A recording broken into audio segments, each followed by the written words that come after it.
What's going on, everyone? Nick here with another Battle Spirit Saga video. Today I wanted to go over my purple curse list. This is an updated version from even the updated version that I talked about in previous videos, but definitely updated version of the list that I played in 3 videos here on the channel. So if you go check those videos out, those lists are a little different than this one. Not too much, but I feel like this list is becoming a little bit more well-rounded for all matchups. So let's jump right into it. Keep this video short and sweet, but just kind of wanted to go over my ideas for different things. I'm happy to hear feedback in the comments on what you guys think about the list. But first, Camelot Night, just a good curse unit with the Soul Core. I do think one maybe slight issue with this deck is how many units I have that use the Soul Core, which we'll get into a little bit. But this one, great early game with Camelot Night, gets curse on the board quickly, and good unit with paired with Maduke for Blood Curse in our attack step, just because of how small he is and how easy it is to trigger that Blood Curse. 3 Beldegors, nothing too crazy there. I think we have a decent amount of units that can trigger his Immortal. We have 8 spirits here that we can use to bring him back. So 3 of them, nothing wild there either. Dark Knight Aglavale, another curse spirit, pretty easy to get it with only 2 cores needed for level 2. Here again though, another unit that does use the Soul Core, but it's only for 1 card draw. Not that big a deal if we don't get it and if we have a Camelot Knight already on board. Then we get into Dragonaga Assassin. Again, another unit that can use the Soul Core. So if we don't have Camelot Knight, we at least have something to put Soul Core on. For 3 cores, it's a 4K with curse and draws this card when it attacks. So not a bad unit. I like having them. 3 I think is, I kind of just went with 3 because I think I cut 1 maybe to put something else in, but again, nothing crazy there. So we have 4, 8, 11 cursed units already, which is pretty nice when you're trying to play a cursed deck, right?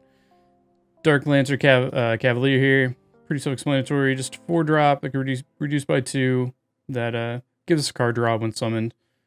Allows us to dig for things, look for early game. And he's a pretty beefy body, pretty good blocker. 1, 2, 6 is a little high. Like, I don't think I've ever really leveled him to level 3, but 2 cores for 4K, plays around Burning Rush. Again, solid card.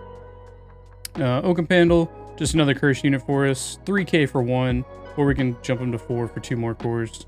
Just another solid curse unit in the deck. King Snake, I only have 2 of these. I feel like I don't necessarily need them. I don't get a lot of value out of them.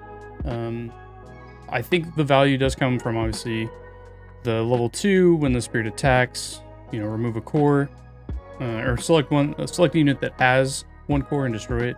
I've gotten pretty decent value out of that, pairing it with Baculus or Curse Dragon, that kind of a thing. But bringing back a Curse or Blood Curse, not super needed, I would say, with how aggro we can go with this deck, but it is nice to have, especially if early game we need to discard for whatever reason. We can discard the Maduke and then bring it back, or we can sacrifice a curse unit, bring it back to our hands, and then play it out. But the one thing to note here, in case you guys haven't seen, the ruling is that you cannot bring Camelot Night back with this, so just keep that in mind if you play this deck. You really only are bringing back Dark Knight, Dragonaga, Oak Pandal, or Maduke in that situation. But again, still a solid card, and the destruction effect is really good if you're not playing against white with purple armor, things like that. Baculus and Curse Dragon, 3 of each. I think that's pretty self-explanatory. That's the combo we're looking for late game if we need it. Really helps out in a lot of different matchups to clear a board, especially like if white control again is as strong as it was when I built this deck. That helped me a lot get through that matchup, and my win percentage with this deck is quite high against white control, which is kind of why I built this deck, because white control was running rampant at the time. So this deck might actually change, or it might not be as good as I had had results with. I'll be going to locals with it more coming up soon. starting this week. So we'll see how it fares against, you know, Pterosaur and white aggro, you know, things that are really running rampant in the meta right now. 3 Madukes. This just gives us a nice late game pivot.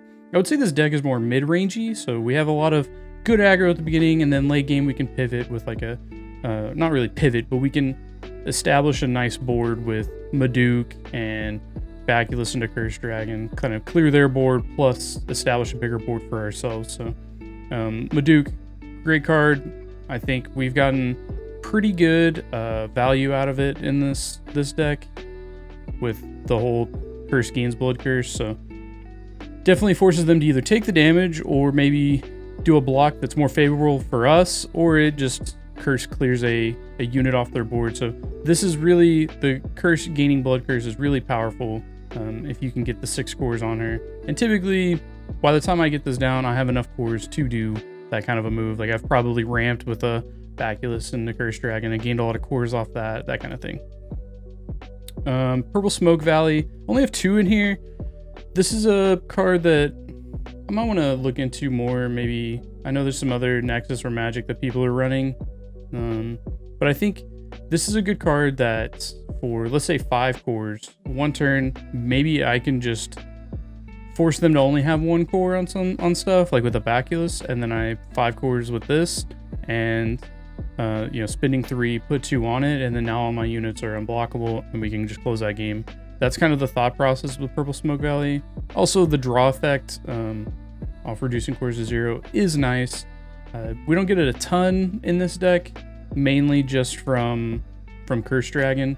And if you trigger kill multiple things with Curse Dragon's effect, you still only get 1 draw. So it is what it is. It's not too wild. I think we really are just kind of holding this for kind of that closeout combo like I was talking about. Netherworld Depths, 3 of them. I think this is self-explanatory.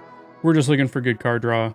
Now, this deck, we mostly get the value out of the draw on their attack steps, which is great because it kind of gives us into a way to dig for maybe answers to if we don't have something in hand to stop their attack. But generally with Curse units, people aren't blocking as much because they know they're going to lose their unit anyways. Just in my experience, but it is nice. And then for 3 cores, this effect is also really, really good. It goes around armor, so you can basically give a non-curse unit curse in this situation. Core Drain, remove it to 3 cores. This is another, you know, way we can get card draw off of Purple Smoke Valley, but also it's just a nice way to kind of remove some things off board. If they blocked or they attacked, you know, we can let the attack go through. Next turn, core drain it. That unit's now gone. We don't have to worry about it. Things like Elk, really good to use this for. You can also set things up like maybe they have 4 cores on something. You can use this. It's exhausted. Take 3 off, and then now they can't block with the Purple Smoke Valley level 2. That kind of a thing. You know, pretty good value. I don't use it much for the 2000 BP this turn. Haven't really seen a situation where I need it for that. It's typically for the Exhaust Spirit, remove 3 cores. Deadly Balance, just great removal, especially like if we don't need something, you know, maybe we have an extra unit on board that we don't necessarily need, but they have something really powerful that doesn't have armor, we can get rid of it. Also, maybe they've cleared our board and they started to establish a board. We can still play this. You can play this without having a unit on board, which is really nice. Absolute Ice Shields, 4 of them. We're really just looking to survive to more of a mid to late game, so 4, pretty explanatory there. And then Core Theft. I'll get into this card a little bit here. Something to keep in mind, I was going to make a whole video on this, but I think I'll just wrap it into this video. Something to keep in mind with cards like this is that, so just to start off, this card, discard any number of cards and place 1 core from a spirit for every card you discarded. I had a situation where I was playing and my Maduke I attacked I can't. I was sorry. I was on defense, so I was blocking with Maduke, but Maduke was gonna win the trade, which didn't trigger Blood Curse. So what I did was I spent cores. I think I had 2 units on board, so I spent 2 cores from Maduke, which dropped her to level 2. So she was only a 6k, so she would have lost the trade, but she still had Blood Curse. And I just discarded no cards because I had no cards in hand. This was the only card in hand I had. So it let me reduce her down, lose the trade, remove a core, keep her on board refreshed, and remove 1 life from them because of the Blood Curse effect. So just think of things like that. They're really, really good, and kind of, it was one of those plays that, like, it just felt really good to play. And shout out to the Discord for someone asking the question if you could play this without discarding anything and just not remove cores. I think it was definitely a kind of a big brain play that felt really, really good, like I said. So I think, things like that to, so Burning Force, let's say you're playing against 2-drop yellow and they play God Beast. So now your units maybe are level 2 because you've been leveling them up, and you can't block when they attack with God Beast. Well, you could Burning Force, even if their things are out of Burning Force range, you can't destroy anything. You can still spend the cores off of things to drop them down to level 1, and then now you're able to block. So just things like that, keep in mind. And then yeah, like the last 2 cards to round out the main deck here is 2 Burning Force. Kind of helps us in the aggro matchup. And we can get rid of Nexus if we want to, but early on helping out with aggro, definitely good. We'll get into sideboard here. 2 Ryuts. This is for the Nova matchup, which isn't a huge matchup to really worry about, I feel like, these days. Nova's not super strong in the meta right now, but that is why this is in the sideboard, just 2 of them. Plus 4-drop can bring back Baculus, or sorry, not Baculus, Beldegor. And then during our turn, things can be bounced. Always nice to have. But mostly this is for the level 1 for the Nova matchup. 1 extra Maduke if I feel like I need a bigger chance at hitting Blood Curse. I'm trying to think of really what matchups I had put this in for. It was probably for White Control, maybe Nova as well. Another great matchup to probably have more Blood Curse. Curse Dragon definitely for the White Control matchup. Probably add another one in, and then for the aggro matchup, it's not bad. They probably are going to go wide and put 1 core on things a lot of the time, so not an awful thing to use this for. 2 Burning Force in the sideboard. This is for, again, aggro matchup. Throw 2 more in if you need to sustain early on. Counter Sword is another one for the Nova matchup. So this plus Ryut gives us 4 options to kind of handle the combo, right? So they summon, they sacrifice their 6-drop for the summon. They may get the heal, or not if we have Ryut on board. But even if they get the heal, we can bounce Nova back to the top of the deck. And then that means that they've sacrificed a 6-drop this turn for essentially no value on board. Again, they might have still got the heal, but that's all right. And then we can activate this for another life if needed. And then Dream Bomb is another good bounce card. We can use it for Nova. Again, probably would just tech Ryut and Counter Sword for the Nova matchup, but 2 Dream Bombs is really good in the White Control meta because they have the new turning promo,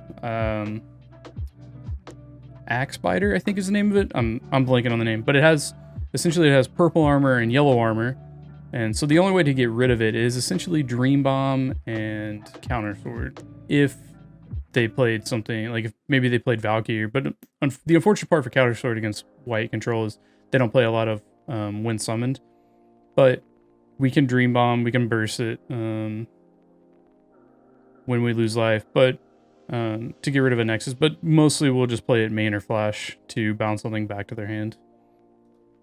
But that's just really the deck here. Again, this is version 3. You guys have probably seen version you saw version 1 in the videos. Version 2 was down in descriptions a lot of the time on those videos to kind of give an update. Really, the only difference between version 3 and 2 is nothing in the main deck. You know, there's definitely more testing that needs to be done with this deck before I'm altering this, but the sideboard, I just changed 2 counter swords for, I think I had 2 Fullas for like the purple core matchup, but I don't think I really need core control. I haven't tested this a lot versus core control, or actually at all, so we'll see if I need to do anything like that for core control, but I feel pretty good about this deck. I went to 1 local with it, but unfortunately it was like launch weekend. People didn't really have, you know, super fleshed out decks. I guess I did play 1 core control and I ended up winning 2-0, but unfortunately he got some bad draws. But I do think it's pretty strong. It has a lot of good aggro at the beginning here, enough to like get us, you know, through that matchup pretty well. And we can, as a purple player, you know how to play against core control by just coring things up.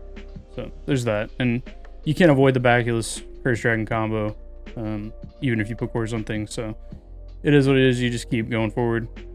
But that's it for this deck. Again, let me know down in the comments what you guys think about the list, if there's anything you think could be improved, or if you're excited to check out this deck. Just let me know what you're thinking, and thank you guys so much for watching, and hope to see you back for the next video. Take care.